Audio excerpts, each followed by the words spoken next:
বেলি ফুল দেখতে কত সুন্দর না, ছোট ছোট সাদা পাপড়ি আর সেই মন ভরা গন্ধ যেন শান্তির ছোঁয়া দেয় মনকে।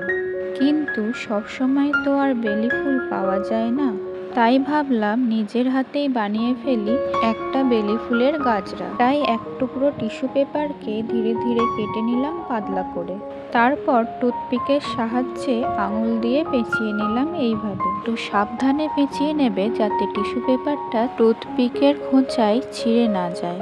এরপর পেঁচানো অংশটিতে একটু সবুজ রং করে নিলাম বেলি ফুলের মতো। এই একই পদ্ধতিতে বানিয়ে নিলাম অনেকগুলি বেলি ফুলের কুঁড়ি। একটা টিস্যু পেপার থেকে প্রায় 10টা বেলি ফুলের কুঁড়ি তৈরি হচ্ছিল। এবার কুঁড়িগুলিকে একই সুতোয় গেঁথে নিচ্ছি একের পর এক। এইভাবে তৈরি হয়ে গেল এই আর্টিফিশিয়াল বেলি গাজরাটি। গন্ধ নেই ঠিকই, কিন্তু মায়া আছে, ভালোবাসা আছে। আজকের কাজটা কেমন লাগলো অবশ্যই জানিও। আর এরকম আরো ক্রাফট দেখতে সাবস্ক্রাইব করো অদৃশ্যাস ক্রিয়েশনে।